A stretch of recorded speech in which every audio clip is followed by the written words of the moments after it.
Hello friends, this is Vishal. आज हम बात करेंगे interview day two SAP MM के इंटरव्यू के लिए।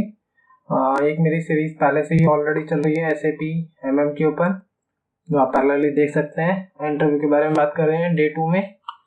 चलिए आइए शुरू करते हैं। फर्स्ट क्वेश्चन हम बात करें तो जो ट्रेडिशनली ये जो क्वेश्चंस हैं ये इंटरव्यू में पूछे जा चुके हैं और इन क्वेश्चंस को बार बार रिपीट क्वेश्चन में पूछा ही जाता है। तो चलिए बात करते हैं। First question, what is the transaction that will result in change in stock. Stock में चेंज होने, जब भी स्टॉक में चेंज हो रहा है ये क्या रिजल्ट शो करता है। तो देखते हैं कि किस तरीके से हम इस चीज के बारे में जान सकते हैं। जब भी गुड रिसीट होगा तो हमारे स्टॉक में चेंजेस होंगे, स्टॉक चेंज होगा। गुड रिसीव होगा, मान लीजिए हमने वेंडर से गुड रिसीव किया तब हमारे स्टॉक में चेंज होगा। So good receipt is the mean which helps to update the stocks when the good comes from the vendor and then receive to the buyer and the stock will update in the warehouse. और good receipt का T code हम already जानते हैं। Transaction code is MIGO। और बात करें तो second scenario यह है कि इंटरव्यूअर आपसे पूछ सकता है कि और भी कहीं पे स्टॉक में चेंजेस के लिए देख सकते हैं। हाँ बिल्कुल देख सकते हैं। जब स्टॉक ट्रांसफर होगा, हमारा मूव होगा, स्टॉक ट्रांसफर होगा एक लोकेशन से दूसरी लोकेशन पे, तब हमारा मटेरियल भी मूव होगा और चेंज इन स्टॉक होगा। कहीं पर वो ऐड होगा और कहीं पे सब्सट्रैक्शन होगा। तो इस तरीके से हमारे चेंज इन स्टॉक को हम देख सकते हैं।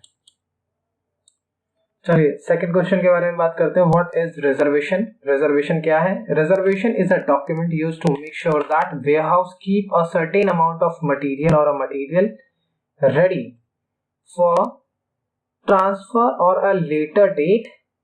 Warehouse keeps certain amount of material or material ready for transfer at a later date. It contains information on what quantity, when, where from to.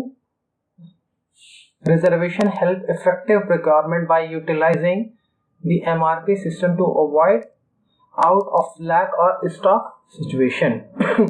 Sorry. Reservation किस तरीके से हमको हेल्प करता है मैं आपको बताना चाहता हूँ।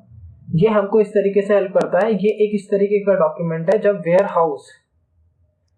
हाउस में कोई भी जो मटेरियल को हम रेडी करके रखते हैं ट्रांसफर करने के लिए लेटेस्ट डेट में, मतलब लेटेस्ट डेट में लेट सपोज 1 महीने बाद हमको ट्रांसफर करना है या फिर 10 दिन बाद या 1-2 दिन बाद, कितनी भी दिन बाद हमको उसको ट्रांसफर करना है। उसमें वो क्या इंफॉर्मेशन कंटेन करेगा रिजर्वेशन।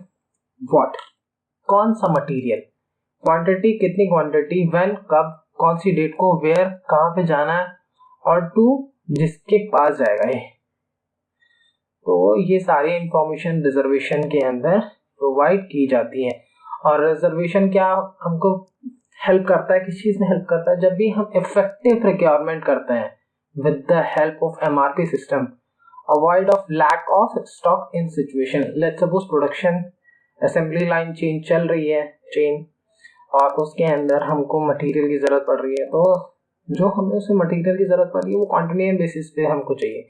कॉन्टिन्यूस बेसिस पे चाहिए तो हमें ऐसा ना हो कि शॉर्टेज ऑफ मटेरियल हो जाए। तो इस वजह से हमको इस सिचुएशन से बचने के लिए रिजर्वेशन हम ऑलरेडी तैयार करके रखते हैं। कुछ मटेरियल इस तरीके के होते हैं जो लेट्स सपोज हमको कम प्रोवाइड किए जाते हैं इन वेरियस सीजन। तो जैसे एग्जांपल ले लेते हैं कि मेडिसिन अगर प्रोड्यूस हो रही है हमारे हिली एरियाज में और रॉ मटेरियल हम उस सर्दी के मौसम में जब सड़कें बंद हो जाती है तो उसको पहले से ही हम रिजर्व करके रख लेते हैं कि वो पहले से हमको पहले ही उसको प्रोवाइड कर दें। चलिए बात करते हैं आगे। Can we manually can generate a purchase requisition referring a purchase order or a scheduling agreement। चलिए इसके बारे में देखते हैं। परचेजिंग रिक्वेस्ट और purchasing requisition cannot be creating with the reference of purchase order or a scheduling agreement because it can be controlled by the purchasing organization.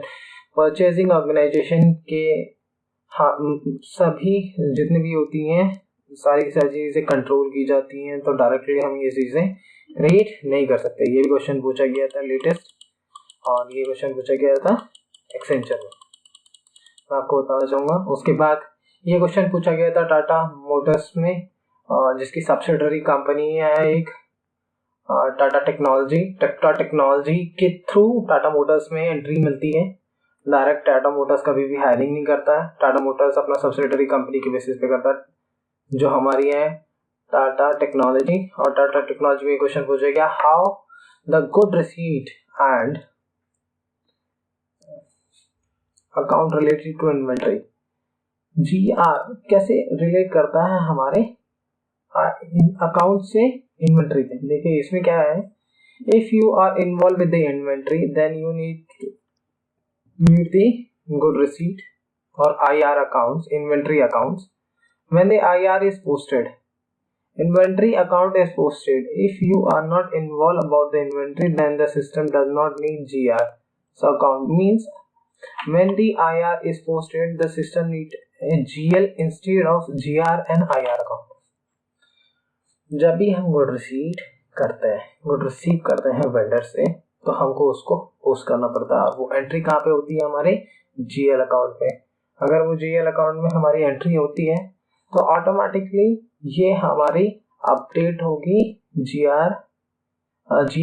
GL जो हमारे general ledgers जो हमारे अकाउंट्स हैं उसके अंदर पोस्टेड होंगी, और पोस्टेड होगी इंस्टेड ऑफ GR और IR अकाउंट, इन्वेंट्री अकाउंट। सो GR और IR अकाउंट रिलेट करता है इन्वेंट्री से। ये जब भी कोई भी फाइनेंशियल ट्रांजैक्शन होगा उसके अंदर ये चीजें इन्वॉल्व रहेंगी। चलिए नेक्स्ट क्वेश्चन के बारे में बात करते हैं। How do the plan and unplan consumption affect the movement type, plan और अनप्लान कंजप्शन कैसे अफेक्ट करेगा मूवमेंट टाइप को, इसके बारे में बात करते हैं। In a customized movement type you have defined when consumption value get posted in the movement.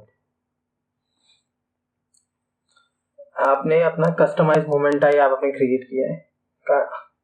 Customise movement type आप जब क्रिएट कर रहे हैं तो उसमें जो वैल्यू पोस्ट कर रहे हैं in movement, so many will allow the plan and unplan, but for the sum there is a discrepancy if the movement type referring to a reservation. जब भी प्लान या फिर अनप्लान डिपेंड करेगा, उसके ऊपर डिस्क्रिपेंसी तब क्रिएट हो सकती है जब हमारा रिजर्वेशन क्लैश करेगा, reference to a reservation. On this would be a plan consumption. आपका कस्टमाइज्ड मूवमेंट टाइप है और आपने प्लान किया है, प्लान है या अनप्लान है, ये डिस्क्रिपेंसी तब क्रिएट कर सकता है जब वो रिजर्वेशन के अंडर है।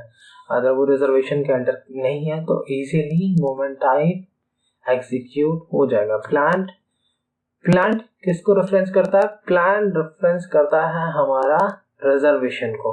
रिजर्वेशन क्या करता है, हमें क्वांटिटी, डेट, टू, फ्रॉम, ये सारी इंफॉर्मेशन हमारे रिजर्वेशन में इन्वॉल्व होती है, सारी चीजें उसके अंदर रिजर्व होती है, तो ये सब चीजें वहां पे हम मेंशन कर सकते हैं, तो वो प्लान होगा, वहां पे डिस्क्रिपेंसी क्रिएट हो सकती है। अदरवाइज प्लान और unplan consumption affect the movement time. आपने अगर अपना कस्टमाइज नहीं बनाया हुआ है, तो अगर आपने क्रिएट किया हुआ है तो उसमें कोई इश्यू नहीं आएगा। व्हाट इज डिपार्टमेंटल व्यू, देखिए, all functions areas of the system on the same material master data. The material data is defined in the individual scheme department view that can be added to be needed, and the material can be created with only the basis the department can other information later it's become available. Departmental view क्या है कि जब भी हम material हम अपना MM01 से create करते हैं या MM02 से हम चेंज करते हैं या कोई भी अपडेट हम करना चाहते हैं, वो सारी चीज़ें हम जो SAP MM वाले लोग हैं वो बेसिकली क्या करते हैं कि जो उनको मैंडेटरी फील्ड्स की रिक्वायरमेंट होती है, तो वो उन उन स्क्रीन्स को सिर्फ ऐड करते हैं मटेरियल में जिनकी उनको ज़्यादा ज़रूरत है। तो जब वो मटेरियल क्रिएट हो जाएगा, जो उसमें वेरियस डिपार्टमेंट्स को, एफआई को, कंट्रोल को, पीपी को, जो भी चीज़ें उसमें ज़रूरत है, सेल्स को, जो भी एसडी को जो भी ज़रूरत है, वो उस मटेरियल के अंदर वो स्क्रीन्स या फिर डिपार्टमेंटल व्यू स्क्रीन्स उसके अंदर ऐड कर सकती हैं। तो इसी को हम डिपार्टमेंटल व्यू बोलते हैं। Is material data valid for all organization level? जो मटेरियल का डेटा है वो क्या सभी ऑर्गेनाइजेशन लेवल पे वो वैलिड होगा? देखिए इसके बारे में जान लेते हैं थोड़ा briefly. Control of master data depend largely how each company setup in organization level. Master data जो हमने क्रिएट किया है वो डिपेंड करेगा कि कंपनी को किस तरीके से सेटअप किया गया है। क्या कंपनी कोड लेवल पे हमने उसको सेट किया है या फिर प्लांट लेवल पे सेट किया है। सेंट्रलाइज और डिसेंट्रलाइज। सेंट्रलाइज अगर वो कंपनी कोड लेवल पे है तो some material data is valid for all organization level while other data is valid only for certain level. अच्छा, कुछ मटेरियल जो हमने क्रिएट किए हैं वो ऑर्गेनाइजेशन लेवल पे अगर हमने किए हैं तो वो सभी के लिए वैलिड होंगे, बट अगर हमने वो प्लांट लेवल पे या सेल्स ऑर्गेनाइजेशन लेवल पे हमने क्रिएट किए हैं तो वो पर्टिकुलरली उसी को डिपेंड करेंगे, उसी के लिए वो होंगे। चलिए अब देखते हैं आगे। Why would you want to create a physical inventory sheet to perform an inventory cycle count on material or materials? Physical entry sheet बनाने की जरूरत क्यों है?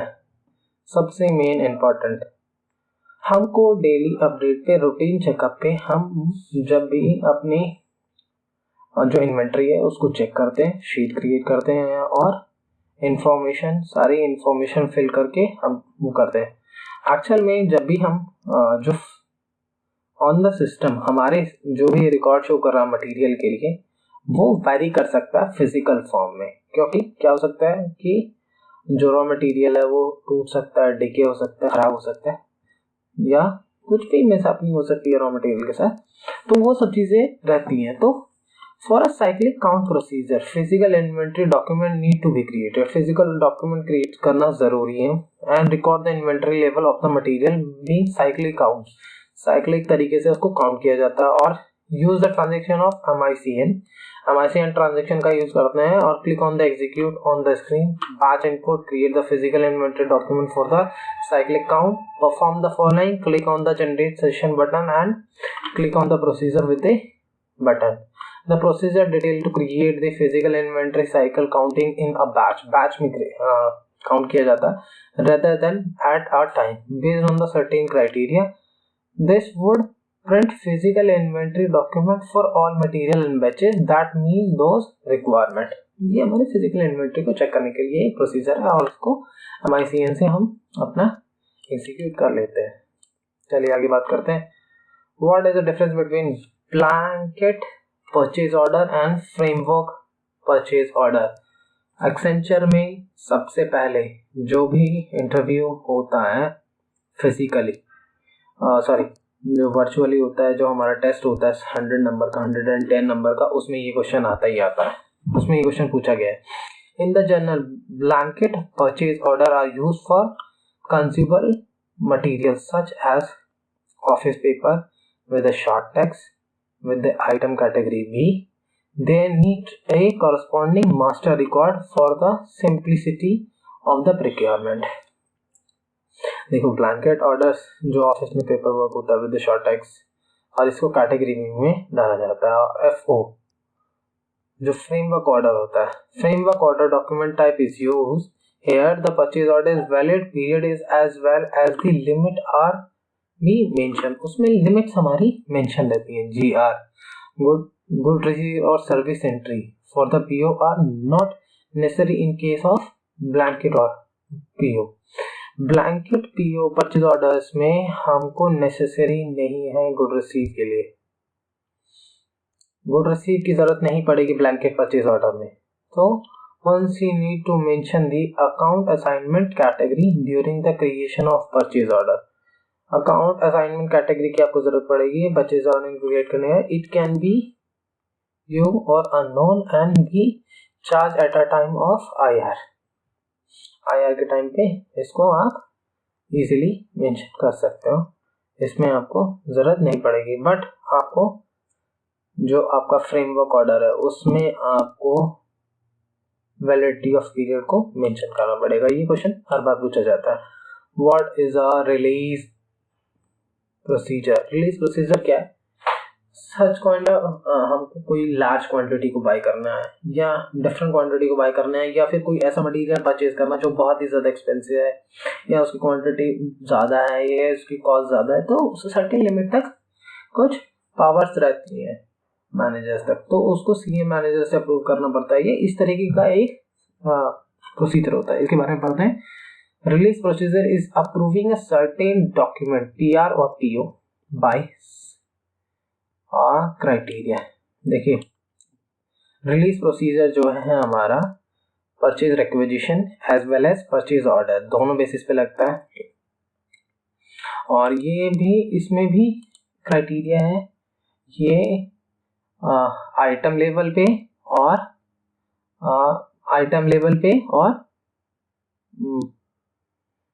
दूसरा आइटम लेवल पे लगा सकते हैं, और वेरियस इसमें सिनेरियोज रहते हैं। It can be sensible defined separate release procedure for different group of material. Different group of materials के लिए हम अलग से लगा सकते हैं। For different department are responsible and define the separate procedure investment goods and consumption goods. मतलब हम वेरियस लेवल्स पे हम इसको रिलीज प्रोसीजर को लगा सकते हैं as per the requirement, purchase order और परचेज रिक्विजिशन को। आइटम लेवल पे लगा सकते हैं या हेडर लेवल पे लगा सकते हैं। आइटम लेवल पे परचेज रिक्वेस्ट को हम आइटम लेवल पे ही लगा सकते हैं, क्योंकि परचेज ऑर्डर और परचेज रिक्विजिशन एक इंटरनल डॉक्यूमेंट है, परचेज ऑर्डर एक एक्सटर्नल डॉक्यूमेंट है, इस वजह से हम उसको हेडर लेवल और आइटम लेवल दोनों पे लगवा सकते हैं। That's all. Please like it, subscribe it, ये आपको बहुत हेल्प करेगा आपके इंटरव्यू में। अभी नेक्स्ट और वीडियोस आने वाली हैं। Like it, subscribe it and hit the bell icon.